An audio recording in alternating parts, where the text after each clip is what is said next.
종종 다이빙을 하고 물 밖에서 시간을 좀 보낸 다음 컴퓨터에 나타난 무정지 한계를 바탕으로 반복 다이빙을 계획하는데요. 항상 그렇지는 않습니다.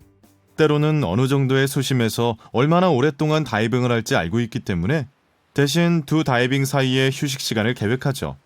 이것을 최소 수면 휴식 시간 찾기라고 합니다. 버디와 함께 난파선에서 다이빙한다고 가정해보세요. 첫 번째 다이빙은 18m 또는 60피트로 40분간이었고 두 번째 다이빙을 15m 또는 50피트로 하기로 합니다. 원하는 다이빙 시간은 45분이며 경험을 바탕으로 해당 다이빙과 안전정지를 하고 적절한 리저브 공기를 남겨두고 수면에 올라갈 수 있을 정도의 공기가 있다는 것을 알고 있습니다. 한계 이내를 유지하기 위해 시작 전에 컴퓨터가 무정지 시간을 적어도 50분 정도로 보여주어야 한다는 것에 동의합니다.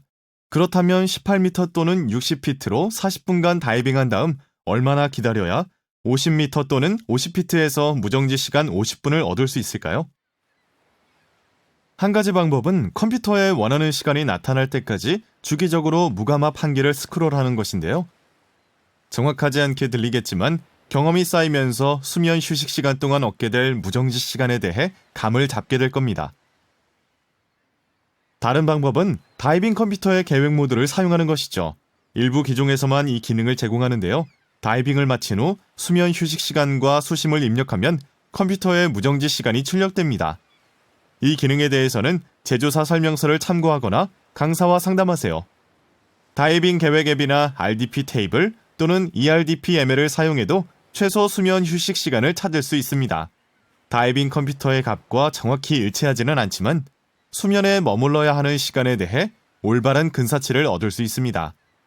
다이빙 계획 시 컴퓨터의 무정지 시간을 스크롤하여 원하는 시간이 확보되었는지 확인하세요.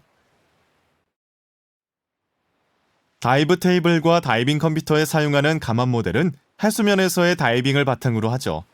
높은 곳에서는 압력을 덜 받기 때문에 다이빙 후에 비행이나 고도 다이빙을 할 때는 감압병이 발생할 위험이 커질 수 있습니다. 다이빙 의학계에서는 이 문제를 해결하고자 다이빙 후에 최소 12시간 정도 기다린 다음 비행할 것을 권장하고 있죠. 만약 1회 이상 또는 며칠 연속으로 다이빙을 한다면 최소 18시간 기다려야 합니다. 다이빙 후의 비행에 대한 권고사항은 주기적으로 바뀌니 가장 새로운 것을 따르세요. 해발 300m 또는 1000피트 이상에 위치한 장소에서는 고도 다이빙 절차를 따라야 하는데요. 컴퓨터의 기종에 따라서 고도에 맞게 설정해야 하거나 자동으로 설정됩니다. 제조사 설명서를 참고하세요.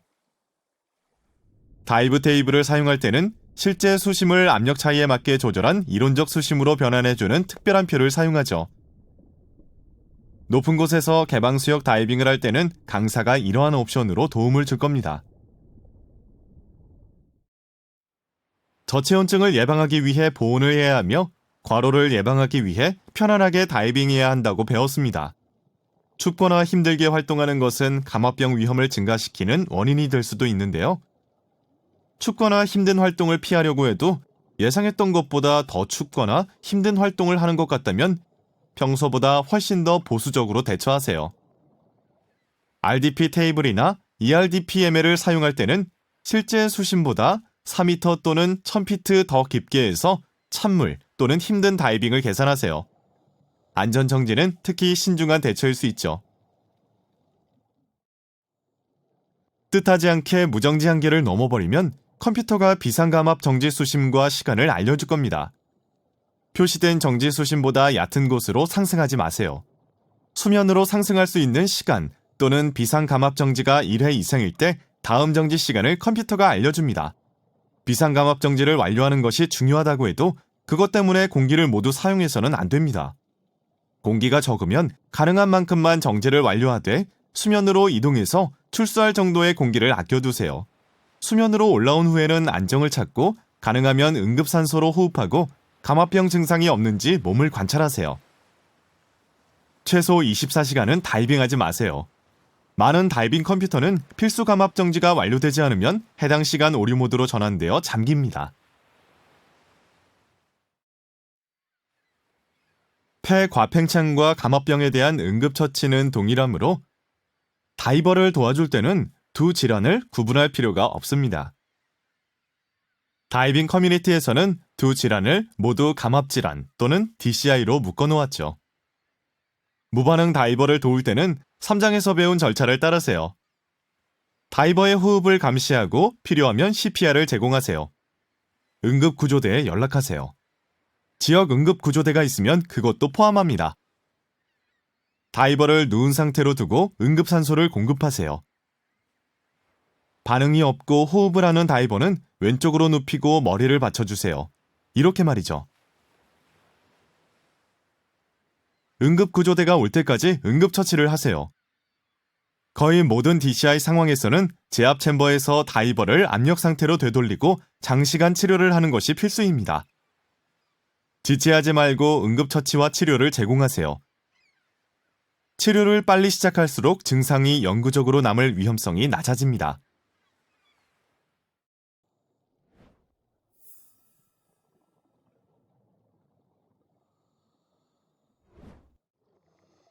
질소와 산소는 압력을 받을 때 술에 취한 것 같은 효과를 일으키는데 이것을 기체 마취라고 합니다. 직접적으로 해롭지는 않지만 올바른 판단과 조정력을 잃게 될 수 있죠. 취한 느낌, 조정력 상실, 생각이 느려짐, 반응이 느려짐, 부적절한 웃음, 우울증, 잘못된 안전의식, 안전을 무시하고 스트레스를 받는 상황에서 불안 및 또는 패닉이 기체 마취의 징후와 증상에 포함됩니다. 마취는 그 영향이 사람마다 다르지만 대체로 30m 또는 100피트에 근접하는 수심에서 징후나 증상이 나타나는데요. 필요하거나 약을 복용했거나 알코올을 섭취하면 더 얕은 수심에서도 증상이 나타날 수 있죠. 찬물 다이빙, 어두운 곳 또는 제한된 시야가 마취 효과를 증가시키는 것으로 보이지만 다이빙 경험이 그러한 효과를 줄이게 됩니다. 보통 30m 또는 100피트보다 얕은 수심에서 다이빙할 때는 마취가 큰 문제를 일으킬 가능성이 낮습니다. 하지만 마취 징후나 증상이 나타나면 얕은 수심으로 상승하세요. 보통은 금방 사라집니다. 개방수역 다이빙 중에 수중 나침반을 가지고 항법을 연습을 하게 되는데요. 다이빙 중에 공기를 절약하고 출수 지점과 비교해 현재 위치를 알 수 있게 도와주는 기본적인 기술이죠. 표준 나침반은 이렇게 생겼습니다. 북침 또는 인디케이터는 항상 자북 방향을 가리키죠. 러버라인은 항상 진행 방향을 가리킵니다. 베젤은 북침 위에 인덱스 마크를 놓을 수 있도록 회전하고요. 방위참조로 방향을 기록할 수 있죠. 이렇게 나침반을 쥐고 수영합니다. 러버라인이 신체 중심축과 일직선을 이루도록 평형 상태를 만드세요. 수영하면서 나침반을 살펴보세요. 콘솔 부착형 나침반은 이렇게 줍니다. 러버라인이 원하는 진행 방향을 가리키도록 하고 북침을 잘 고정한 다음 인덱스 마크를 회전해서 북침 위에 놓아서 세팅합니다. 이제 이동하면서 북침이 인덱스 마크를 벗어나지 않게 하고 러버라인이 신체와 일직선을 이루게 하세요. 코스에서 벗어나면 북침이 인덱스 마크를 벗어나죠. 멈춰서 지나온 코스를 되돌아간 다음 다시 계속하세요. 버디는 항법 중에 접촉을 유지하면서 수심을 관찰합니다. 반대 방향으로 돌아올 때는 베젤을 180도 회전한 다음 북침이 인덱스 마크 사이에 놓일 때까지 회전하세요. 이제 지나온 길을 마주하게 되었네요. 일부 나침반은 인덱스 마크 두 쌍을 갖추고 있어서 베젤을 다시 설정할 필요 없이 다른 쌍을 사용하면 됩니다. 전자 나침반 기능을 가지고 있는 다이빙 컴퓨터가 점점 늘어나고 있는데요. 작동 방법은 비슷하지만 표시 내용이 다릅니다. 이러한 나침반을 사용한다면 제조사 설명서나 강사를 통해 사용법을 알아보세요. 여러분은 이 코스를 진행하면서 새내기 공인 패디 오픈 워터 다이버로서 지킬 책임이 있는 한계에 관해 배웠는데요. 몇 가지 정리를 해볼까요? 여러분은 최대 수심 18m 또는 60피트 또는 이보다 얕은 경우 실제 도달한 수심 이내에서 훈련을 받았죠. 경험을 쌓고 오픈워터 다이버 상위 코스에서 훈련을 받으면 레크레이션 목적 다이빙의 최대 도달 가능 수심이 40m 또는 130피트가 됩니다. 또 여러분은 훈련받을 때와 같거나 더 나은 상황에서 다이빙 컴퓨터 또는 테이블에 설정된 무정지 한계 이내를 유지하며 다이빙하도록 훈련받았죠. 패디 어드밴스드 오픈워터 다이버 코스 디스커버 로컬 다이빙 프로그램 및 일부 다양한 패디 스페셜티 다이버 코스에 참가하면 자격을 취득할 수 있습니다. 가장 중요한 것은 본인의 기술 수준, 편안함 및 다이빙 상황을 평가해 각 다이빙에 적합한 한계를 설정하는 것은 본인 책임이라는 점이죠. 다이빙을 계속하는 방법은 때때로 새내기 다이버에게 큰 도전입니다. 다이빙 커뮤니티에서는 이것을 돕기 위해 3가지 방법을 찾아내는데요. 첫 번째, 함께 다이빙을 즐길 사람을 만날 수 있는 다양한 모임에 참가하세요. 두 번째, 다양한 장소를 방문해 다이빙을 즐기고 계속 다이버 교육을 받아서 배우는 것을 계속하세요. 함께 다이빙할 친구를 만나는 것은 쉽습니다. 패디 리조트나 다이브 센터에서 시작하세요. 대체로 클럽과 다양한 활동이 만들어져 있으니 참가해서 즐기면 됩니다. 스쿠버 어스나 기타 소셜 사이트에서 온라인으로 다이버를 만나세요. 지역 다이빙쇼에 참가하고 다이버가 되고 싶은 친구들을 초대하세요. 단체 다이빙 여행을 통해 새 친구를 사귈 수도 있죠. 다이빙 클럽과 마찬가지로 지역 다이빙 오퍼레이터는 지역 및 원거리 다이빙 여행을 주관하기도 합니다. 경험이 쌓이면 개인적인 여행을 계획해 볼 수도 있습니다. 훈련 목표를 설정하세요. 다이버로서 무엇을 하고 싶나요? 다음으로 목표에 맞고 흥미로운 다이빙 코스에 등록하세요. 여기서도 다른 다이버를 만날 수 있습니다. 또 종종 코스와 다이빙 여행을 하나로 묶을 수도 있죠. 또 개인 스쿠버 키트에 투자하는 다이버가 다이빙을 지속하고 더 많은 것을 얻는다고 하는데요. 놀라운 일은 아니죠. 앞에서 배운 것처럼 개인 장비는 자신이 선호하고 본인에게 알맞게 조절되어 있으며 원하는 다이빙에 적합한 장비입니다. 패디 다이빙 교육 시스템의 목적은 다이빙을 안전하게 하고 지속적으로 다이빙을 즐길 수 있도록 돕는 것입니다. 다양한 선택과 명확한 경로를 제공하여 원하는 방법을 통해 원하는 영역에서 성장하고 다이빙을 즐길 수 있도록 해주죠. 언젠가 패디 오픈 워터 스쿠버 인스트럭터가 되는 것에 대해 생각 중인 분도 계실 겁니다. 패디 시스템과 함께 교육을 계속해 나가면 새로운 기술을 배우고 새 다이빙 친구를 사귀고 다양한 종류의 장비에 관해 더 많이 배우며 새 지역과 다이빙 장소를 방문하게 됩니다. 강사나 다이브 오퍼레이터와 관심 있는 것에 대해 상담하고 패디닷컴을 자주 방문하여 패디 시스템이 제공하는 최신 정보와 추가 사항을 확인하세요.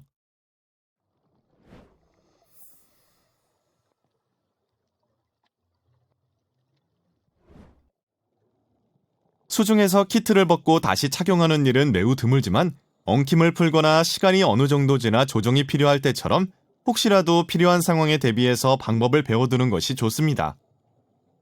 이것은 음성 부력으로 하게 되는 중요한 몇 가지 기술 중 하나이기 때문에 민감한 수중 생물이 없고 민감하지 않은 바닥을 찾으세요.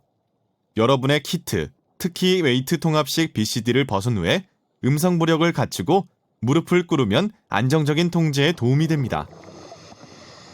방법 한 가지를 알려드리죠. 물론 다른 방법도 있습니다. 웨이트의 양이 중간 이하인 웨이트 통합식 BCD나 웨이트가 통합되지 않은 BCD는 BCD의 공기를 완전히 빼세요. 웨이트 통합식 BCD에 웨이트가 많이 들어있다면 다루기 쉽게 공기를 조금 남겨두는 게 좋습니다. 공기를 완전히 빼고 나면 오른쪽 무릎이 위로 오도록 무릎을 꿇으세요. 스트랩을 느슨하게 해서 푼 다음 왼팔부터 유니트를 벗으세요. 호흡기가 벗겨지지 않게 하려면 중요합니다. 키트를 똑바로 세우고 놓치지 마세요. 곧바로 오른쪽 무릎 위에 세워서 몸에 가까이 하세요. 이렇게 하면 익스포저 수트의 부력을 상쇄하는 데 필요한 무게를 유지할 수 있죠. 구멍을 통해 부분적으로 오른쪽 팔을 움직여서 조절하세요. 상황상 필요하다면 양팔을 완전히 떼고 무릎 위에 수평으로 눕혀도 되지만 다시 착용하려면 다시 세워야 합니다. 오른쪽 팔부터 시작해서 코트를 입듯이 유니트를 다시 착용하세요. 이렇게 하면 호흡기가 빠지지 않죠. 웨이트가 여러분을 안정적으로 하도록 오른쪽 어깨 위로 완전히 밀어주세요. 오른손으로 탱크 바닥을 붙잡고 몸을 앞으로 약간만 기울이면 도움이 될 것입니다. 다음으로 왼팔을 밀어넣으세요. 스트랩을 조이기 전에 호스나 액세서리에 걸리지 않았는지 한 번 더 확인하세요. 수중에서 웨이트를 벗고 다시 착용하는 중요한 이유는 트림이나 웨이트를 조절하기 위해서입니다. 때때로 웨이트 파우치가 헐거워지거나 다른 형태의 웨이트 시스템 조정이 필요할 수도 있는데요. 이 작업은 웨이트 시스템에 따라 방법이 다릅니다. 개별 웨이트 포켓 또는 웨이트 벨트 전체를 벗고 다시 착용해도 됩니다. 음성 무력을 갖추는 것은 도움이 되는 또 다른 기술이죠. 민감한 바닥에서는 BCD의 공기를 뺀 다음 웨이트를 벗으려는 쪽 무릎 또는 웨이트 벨트가 있는 오른쪽 무릎이 위로 오도록 해서 무릎을 꿇으세요.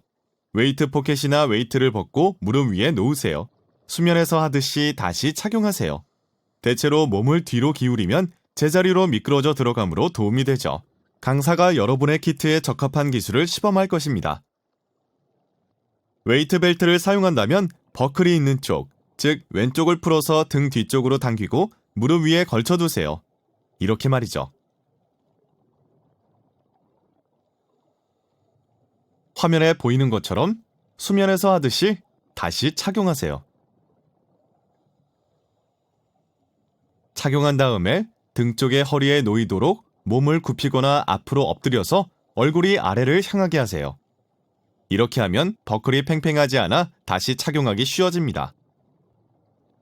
완전히 조이기 전에 걸린 호스가 없는지 확인하세요. 때때로 보거나 만질 수 있는 참고물 없이 하강이나 상승을 해야 할 때도 있는데요. 앞에서 배운 것과 같은 5단계 하강 절차 및 상승 절차를 따르되 컴퓨터를 주시하고 BCD로 속도를 조절하세요. 제한 수역에서 이 기술을 연습할 때는 눈에 보이는 것들을 모두 무시하고 버디와 컴퓨터를 참고물로 삼으세요. 하강하면서 압력 평형을 하고 접촉을 유지하며 부력을 조절하세요. 서두르지 마세요. 하강 속도가 느린 쪽이 조절하기 더 쉽답니다. 상승할 때도 마찬가지로 버디와의 접촉을 유지하세요. 필요하다면 서로를 붙잡으세요. 부력과 상승 속도를 조절하세요. 강조하지만 느리게 상승하는 것이 더 쉽습니다. 5m 또는 15피트 물 중간에서 호버링을 하면서 안전 정지를 하세요. 이 기술을 제한 수역에서 연습할 때는 바닥과 수면 사이 중간 정도에서 정지하세요. 참고물 없이 하강 또는 상승하는 동안 내비게이션이 필요할 때 버디가 사용할 수 있는 한 가지 기술은 서로 붙잡고 있는 것인데요.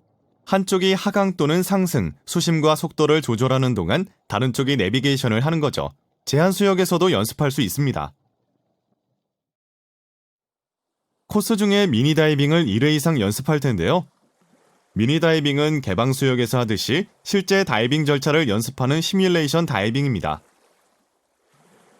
강사는 여러분과 버디가 개방 수역에서 다이빙하는 것처럼 시간과 공기 공급 한계를 포함하여 미니 다이빙을 계획하도록 지시할 겁니다.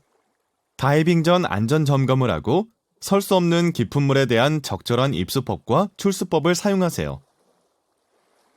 각 미니 다이빙에는 강사가 지정한 특정한 기술과 목표가 있습니다. 또 원하는 기술을 버디와 함께 연습하고 잠시 자유롭게 놀며 전반적으로 물속을 즐겨보는 시간을 갖습니다.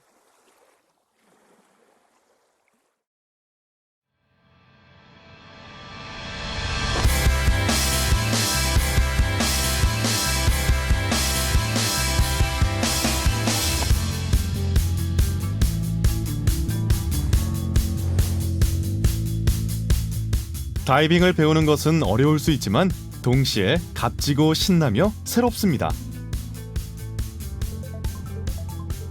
이제 다이빙에 대해 수많은 것을 배웠으며 곧 개방 수역 다이빙을 가게 될 텐데요.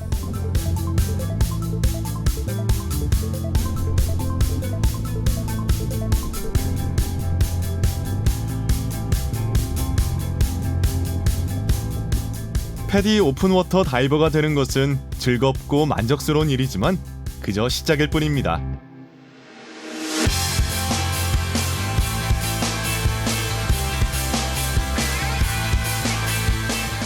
보수적으로 다이빙하고 훈련한 내용을 따르며 배우는 것을 계속하세요. 평생에 걸친 수중 모험이 여러분을 기다립니다.